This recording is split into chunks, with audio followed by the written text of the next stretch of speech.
안녕하세요. 긍정에너지 앵주 프레임에 오신 것을 환영합니다. 오늘은 제가 내 집 마련했던 이야기를 들려드리려고 카메라를 켰습니다. 저는 평범하게 직장생활 비행을 했었어요. 비행기 안에서 선배님이 그러시는 거예요. 매니저님, 저 이제 애도 초등학교 가고 이번에 집도 샀어요. 그래서 이제 그냥 그만둘까봐요 하면서 퇴사를 고민하시더라고요. 저는 그때 이제 20대 중반 정도 됐었던 것 같아요. 그래서 그 얘기를 듣고 이제 결혼해서 맞벌이 하고 그렇게 초등학교 갈 때쯤 되면 이제 그 열심히 모은 돈으로 집 한 채 정도 살 수 있고, 그렇게 집을 살고 나면 더 이상 재테크를 할 필요가 없으니까 초등학교 가면 애 뒷바라지 하면서 남편이 벌어다 준 월급 아끼고 살면서 그렇게 그냥 살면 되는 거구나. 그럼 재테크를 하는 이유는 이제 내 집 마련을 위해서구나 라고 어린 마음에 생각을 했었어요. 그래서 이제 재테크를 하는 이유가 내 집을 마련하기 위해서라고 그때는 제가 생각을 했었죠.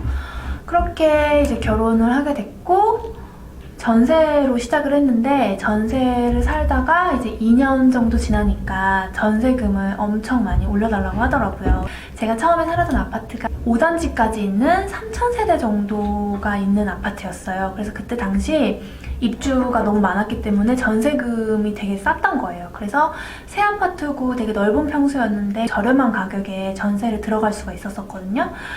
2년 후가 지나니까 이제 그런 공급이 어느 정도 마무리되면서 전세금이 정상을 회복한 거죠. 그래서 꽤 많은 전세금을 이제 올려달라고 집주인한테 연락이 왔고, 그때 당시는 이제 둘이 맞벌이를 하면서 뭐 그렇게 돈을 쓸 일도 많이 없었거든요. 그래서 둘이 버는 월급의 한 60~70% 정도는 저축을 하고 있었기 때문에 이제 그 전세금을 올려드리는 거는 크게 어렵지 않았어요. 어차피 통장 안에 있는 돈이었으니까요.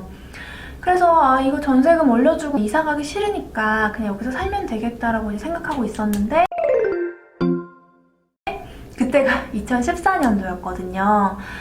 이제 계속 부모님들이 너희도 집을 사야 되지 않겠냐 이렇게 계속 이제 말씀을 하시는 거예요. 근데 그때 당시 기사들이 막 집값 아직 바닥 아니다, 바닥 더 남았다, 막 이런 기사들이 대부분이었고, 약간 부동산을 산다고 하면, 저는 이제 그때 부동산을 전혀 몰랐던 때였으니까요. 근데 이제 막연하게 이제 비행 다니거나 친구들하고 약간 부동산 얘기를 살짝 해보면 다들 미쳤어 지금 왜 사? 그러니까 부동산에 관심 없는 사람들까지도 부동산은 지금 사면 안 된다는 생각을 갖고 있었을 때니까 얼마나 그런 심리가 온 나라에 퍼져 있는 상황이었겠어요.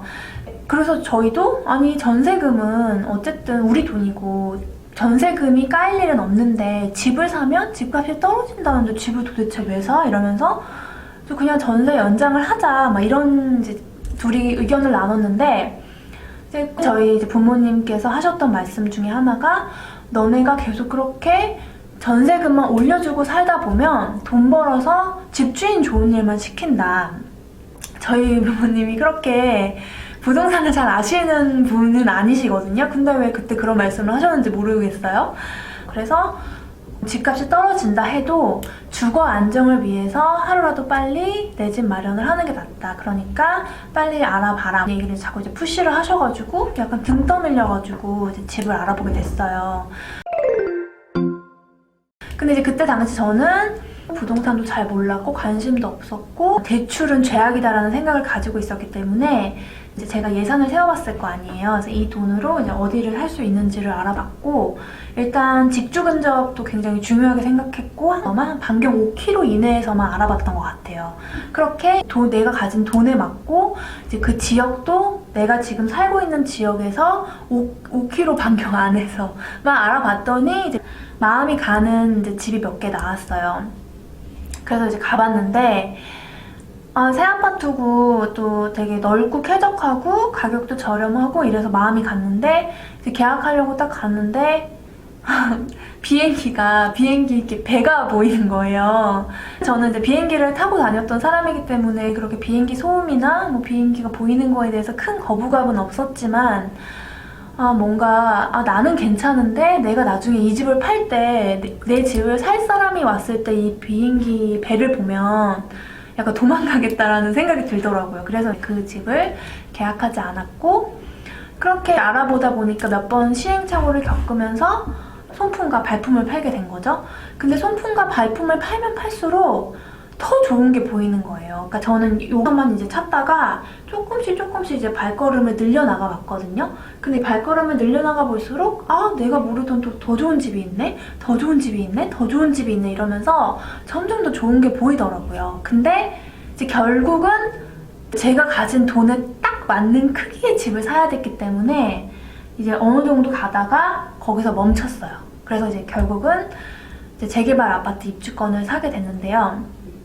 이제 결론적으로는 그때는 부동산 경기 바닥을 다진 때였기 때문에 뭘 샀어도 올랐을 때였어요. 그러니까 그때가 제 인생에서 이제 몇 번 안 되는 부동산 투자 타이밍 중에 하나였던 거죠. 지금에 와서는 이제 그걸 알지만 그때 제가 이제 제 돈에 딱 맞는 크기의 집만 고집을 하다 보니까 그 프레임에 gat쳐서 이제 거기를 산 거예요. 그때 제가 지금 같았더라면 좀 더 공격적으로 투자를 했겠죠. 그러면 지금 아마 제 순 자산의 크기는 2배, 3배가 돼 있을 거예요.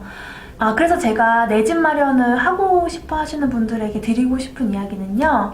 너무 어떤 틀에 갇히지 말라는 말씀을 드리고 싶어요. 저는 제 성격 자체가 뭔가를 사고 나면 굉장히 뒤끝이 길어요. 왜냐면 내가 이거를 잘 샀다라는 확신을 자꾸 제가 받아야 돼서 뭐 하나를 사고 나면 내가 잘 산 건지를 계속 확인하는 작업을 하는 성격이 있거든요. 되게 피곤해요, 제가. 그래서 제가 이제 그 집도 사고 내가 잘 산 건지를 엄청 확인을 하는 과정에서 부동산 공부를 시작했는데 누구나 이제 집값 바닥에서 사고 싶죠. 싸게 사는 것도 중요한데요. 이 내 집 마련을 한다는 것 자체가 어떤 내 자산에 대한 관심을 가지는 첫 단추예요. 그래서 그 단추를 빨리 끼울수록 이제 그 관심을 갖는 그 시간이 더 빨라지는 거기 때문에 재테크를 함에 있어서 그 시간이 빨라질수록 유리하다고 생각해요. 왜냐면 시간을 먹고 자라는 거니까요. 그래서 그런 점에서도 내 집 마련을 하루라도 빨리 하시는 게 좋을 것 같고요. 그리고 또 주거 안정. 처음에 저희 부모님께서 이제 말씀하셨던 주거 안정을 위해서라도 집을 사라라는 말씀도 굉장히 맞는 말씀이세요. 왜냐면 전세를 살면 물론 이제 집값이 뭐 떨어지거나 이런 일이 있을 때 전세금은 지킬 수 있겠죠. 하지만 이제 그 전세 계약이나 이런 거에 집주인의 사정에 의해서 내가 이사를 가야 되는 상황이 올 수도 있고 어쨌든 내가 통제할 수 없는 주거 안정이 되지 않는 거잖아요. 마련할 때 투자 가치도 굉장히 중요하겠지만 이 주거 안정과 그리고 이 재테크에 대한 관심의 시작을 빨리 갖는다는 점에서도 내 집 마련은 하루라도 빨리 하라고 권해드리고 싶어요. 저는 그래서 이제 내 집 마련을 하고 부동산 공부를 하면서 자본주의에 눈을 뜨면서 이게 자본주의에 살려면 매일매일 인플레이션의 공격을 받는 건데 이 인플레이션을 방어하려면 투자를 해야 되는데 그러려면 투자금이 필요하죠. 근데 저는 이미 내 집 마련을 함으로써 재테크를 시작하긴 했지만 그 재테크의 시작과 함께 그 모든 투자금을 엉덩이에 깔고 사는 포트폴리오를 만들게 된 거죠. 그래서 이제 이게 틀렸다라는 걸 알게 됐고요.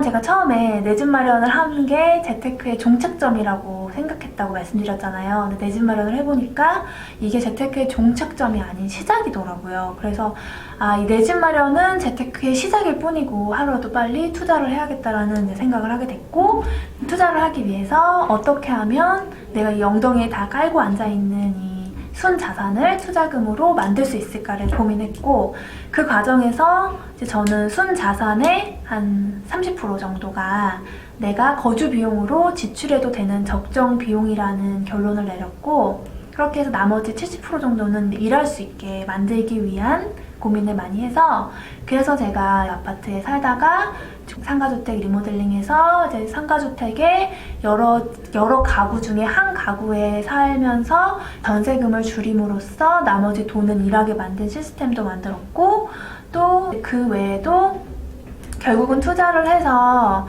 이 투자금을 불려나가야 되기 때문에 부동산과 사업을 접목해서 하려고 많이 고민을 하고 있고요. 이제 그런 과정에서 신축도 하게 된 겁니다. 그래서 제가 내 집 마련에 대한 이 저의 과거 이야기를 이렇게 한 이유는 내 집 마련을 망설이고 계신 분이 계시다면, 또 저처럼 그렇게 뭐 전세금은 안전한데 집값이 떨어지면 어떡해? 뭐 이런 생각을 하고 계신 분이 계시다면 하루라도 빨리 내 집 마련을 하셔라라는 말씀을 드리고 싶어서 이렇게 영상을 켜게 됐고요. 내 집 마련은 재테크의 끝이 아닙니다. 내 집 마련은 재테크의 시작입니다. 그러니까 하루라도 빨리 그 재테크의 시작을 하세요. 이 말씀을 드리고 싶었습니다. 그럼 또 다음 영상에서 더 재밌는 이야기로 돌아오겠습니다. 안녕!